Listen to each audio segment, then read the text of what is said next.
Hello दोस्तों, स्वागत है आप सभी का आपके अपने एजुकेशनल चैनल एसएन गुरुकुल पर।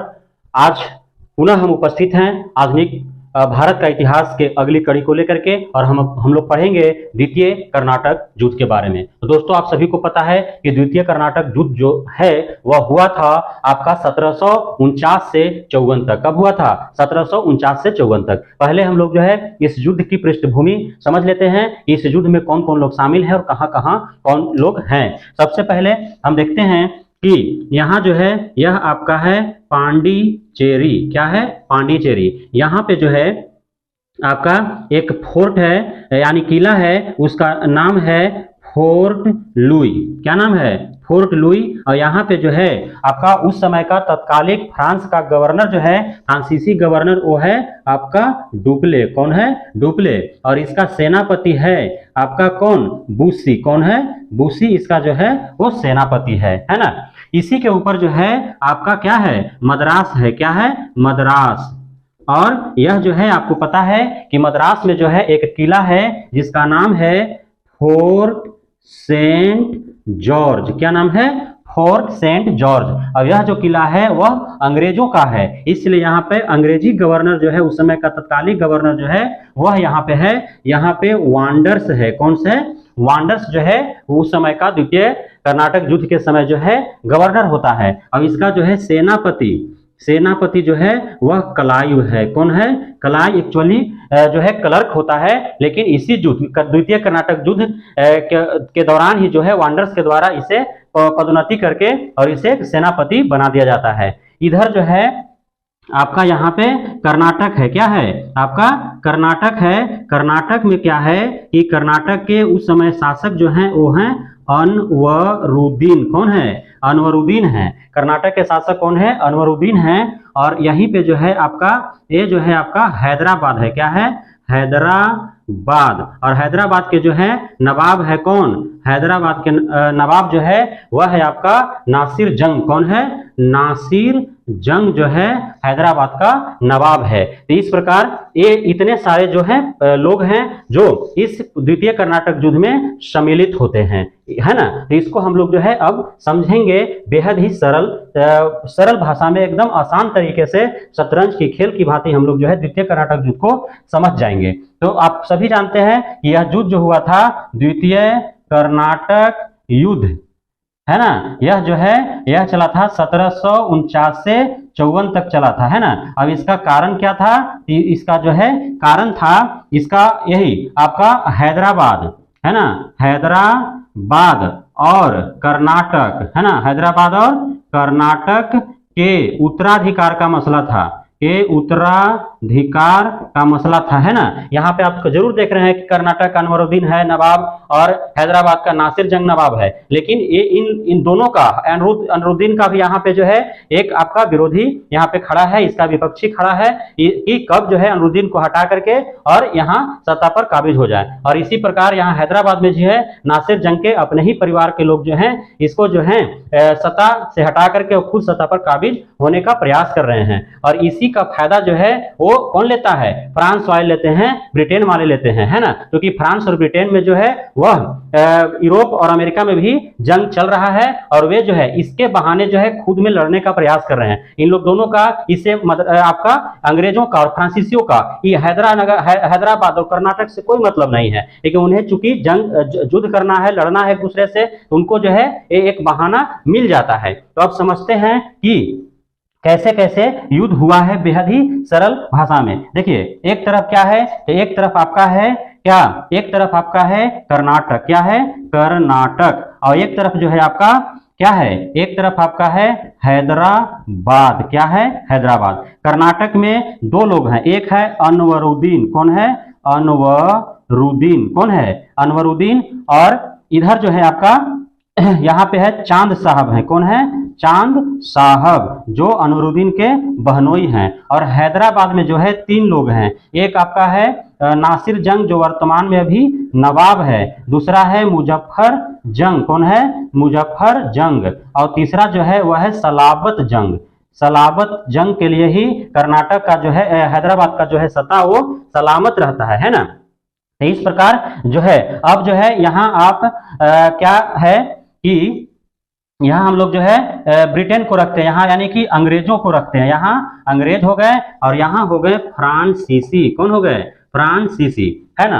अब होता क्या है देखिए, अंग्रेज जो है हमेशा कभी भी जो है युद्ध में खड़े होते हैं तो वे उस समय जो शासक होता है उसी के साथ वे खड़े रहते हैं। किसके साथ? शासक के साथ, है ना। तो अब यहाँ पे देख रहे हैं कर्नाटक का तत्कालिक जो शासक है, जो नवाब है, वह कौन है? तो अनवरुद्दीन है। और हैदराबाद का जो तत्कालिक जो नवाब है वो कौन है? तो नासिर जंग है। अंग्रेज जो हैं वे कर्नाटक में अनवरुद्दीन के साथ हैं और आपका हैदराबाद में किसके साथ है? तो नासिर जंग के साथ है। वहीं फ्रांसीसी जो है वो किसके साथ है? तो यहाँ जो है आपका मुजफ्फर जंग के साथ है और यहाँ जो है चांद साहब के साथ है ना। तो पहला घटना क्या घटता है उस पे हम नजर डालते हैं। पहला घटना क्या घटता है कि ये तीनों आपका चांद साहब जो है ना, चांद साहब है ना, ये जोड़ का चिन्ह है, चांद साहब जोड़, फ्रांसीसी जोड़, मुजफ्फर जंग, तीनों मिल करके क्या करते हैं? तो तीनों मिल करके जो है यहाँ अनवरुद्दीन पर हमला कर देते हैं। क्या करते हैं? अनवरुद्दीन पर हमला कर देते हैं। और अंग्रेज जो है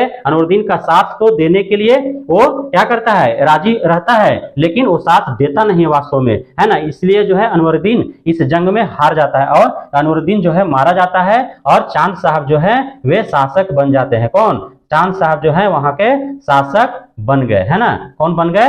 चांद साहब शासक बन गए। और इसी को जो एक चांद साहब, फ्रांसीसी और मुजफ्फर जंग एक तरफ और एक तरफ अनवरुद्दीन और अंग्रेज, है ना, इसको कहा गया अंबूर का युद्ध। क्या कहा गया?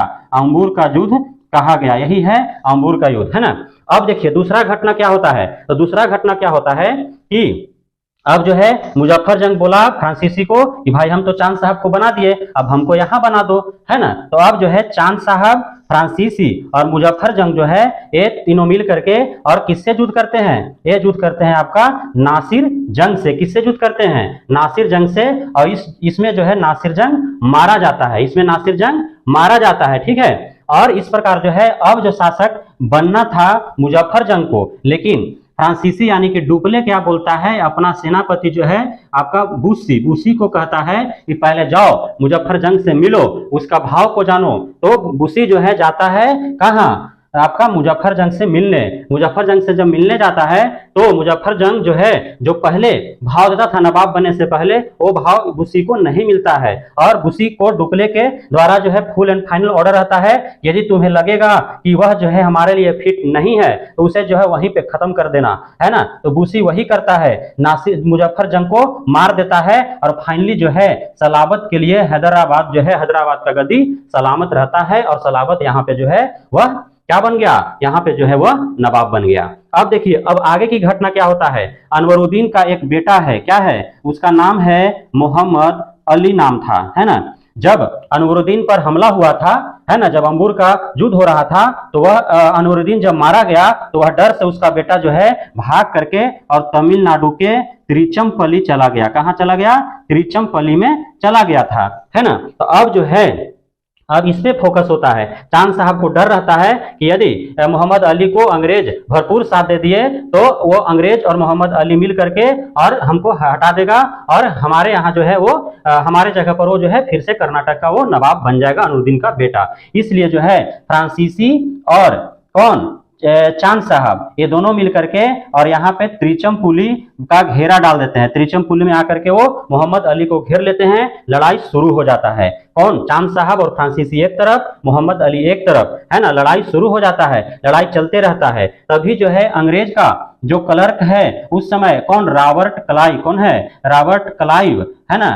तो यह जो है उसी समय जो है वांडर्स को जो है सलाह देता है कि चांद साहब और फ्रांसीसी जो हैं वे कहाँ हैं? वे हैं तिरुचिरापल्ली का घेरा डाले हुए हैं, मोहम्मद अली से लड़ाई लड़ रहे हैं। अभी जो है कर्नाटक में कोई नहीं है, इसलिए हम यहाँ पर जो है कब्जा जमा सकते हैं। उसी समय जो है सैंडर्स जो है वह रॉबर्ट क्लाइव को सेनापति बना करके और भेजता है सेनाओं के साथ। रॉबर्ट क्लाइव जो है वह आता है और कर्नाटक को घेर लेता है, जिसको कहा जाता है अरकोट का घेरा। क्या कहा जाता है? अरकोट का घेरा कहा जाता है ना। इस प्रकार अरकोट का घेरा डाल दिया जाता है। काफी दिनों तक जो है जंग चलता है, कोई परिणाम नहीं आता है। चांद साहब को जो है यहाँ लगे हुए हैं, और रबार्ट क्लाइव जो है चांद साहब के यहाँ सूबेदार वगैरह जो भी कर्मचारी क्लर्क या सेना जो थे और यहाँ के हिफाजत के लिए उनसे जंग चल रहा है। अब सूचना आता है चांद साहब के पास कि अब रॉबर्ट क्लाइव जो है वह कर्नाटक पर कब्जा जमाने को है ना, जमा ही लेगा समझिए, इसलिए वहां छोड़ करके यहाँ आइए।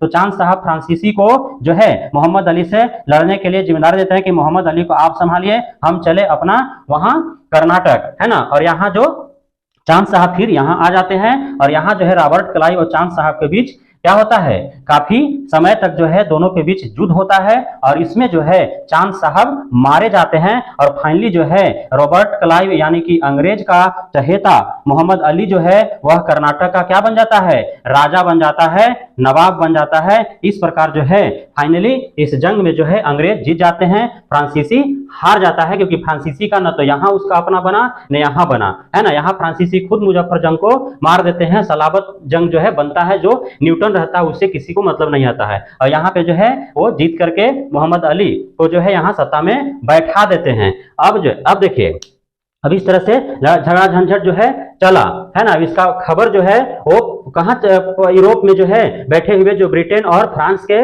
जो लोग हैं वहां तक इस बात को पहुंचा के वहां बिना मतलब के जो है फ्रांसीसी और अंग्रेज जो है लड़ रहे हैं, है ना। वहां के जो क्षेत्रीय जो क्या है, क्षेत्रीय जो नवाब हैं उनका जो पारिवारिक मसला है उसको लेकर के जो है अंग्रेज और फ्रांसीसी आपस में भिड़े हुए हैं, डुप्ले और वांडर्स जो है वो लड़ाई कर रहे हैं। तो फ्रांस जो है चूंकि आपका डुप्ले जो है वो 2 प्ले कर दिया था, यानी कि 2 बार जो है युद्ध लड़ चुका था, प्रथम कर्नाटक युद्ध और द्वितीय कर्नाटक युद्ध। तो फ्रांस का वहां पे जो बैठा हुआ गवर्नर है, जो राजा है, वह सोचा कि डुप्ले वहां पे बार बार जो है वह युद्ध कर रहा है, तो डुप्ले को बुला लिया जाता है और गोडेयू को वहां से भेजा जाता है। किसको? गोडेयू को। अब इस प्रकार जो है वांडर्स और गोडेयू के बीच में एक संधि होता है, किसके किसके मध्य? तो वांडर्स और गोडेयू के मध्य में जो है वो संधि होता है, जिसको पांडिचेरी का संधि कहते हैं। क्या कहते हैं? पांडिचेरी का संधि कहा जाता है। इस संधि में, यह संधि जो है वह भारत में हुआ, प्रथम कर्नाटक युद्ध वाला संधि और उधर ही हुआ था, है ना। और ये जो संधि हुआ, यह संधि जो है पांडिचेरी में हुआ, इसलिए इसको पांडिचेरी का संधि कहा जाता है। यह यहाँ के जो गवर्नर थे, आपका ब्रिटिश गवर्नर जो था वांडर्स था, फ्रांसीसी गवर्नर जो नया बन के आया वो गोडेयू था। इन लोग दोनों के मध्य में जो है यहाँ संधि होता है, और संधि में जो है दोनों बैठ करके ये फैसला लेते हैं कि हम लोग बेकार का दूसरे की लड़ाई में जो है हम लोग जो है अपना समय बर्बाद कर रहे हैं और अपना नुकसान कर रहे हैं। इसलिए यहाँ का क्षेत्रीय जो भी मामला होगा, जो भी यहाँ के नवाब, सूबेदार, राजा, है ना, शासक के बीच का जो मसला होगा उसमें हम लोग हस्तक्षेप नहीं करेंगे। दूसरा जो है ये फिर वही जो होना था संधि में जो होता है कि जो जिसका क्षेत्र है वो उसका क्षेत्र वैसे ही यथावत रहेगा, और वो अपने अपने क्षेत्र से अपना अपना कारोबार जैसे चल रहा था वैसे चलते रहेगा। ये जो है इसका परिणाम निकला कि कर्नाटक में जो है वह मोहम्मद अली नवाब बनता है, हैदराबाद का नवाब सलाबत जंग बनता है, और जो है फ्रांसीसी नया जो है भारत में गवर्नर आता है, गोडेयू, है ना। उसके बाद संधि होता है, और संधि में जो है वह यहाँ के क्षेत्रीय मामलों में हस्तक्षेप न करने का जो है शपथ लिया जाता है, और साथ ही जो जिसका क्षेत्र है उस क्षेत्र को यथावत जो है बनाए रखने और वहां से अपना व्यापार व्यवसाय चालू रखने की जो है वो बात मान ली जाती है। यह था द्वितीय कर्नाटक युद्ध। तो हम लोग अगले अध्याय में, अगले वीडियो में हम लोग तृतीय कर्नाटक युद्ध के बारे में पढ़ेंगे।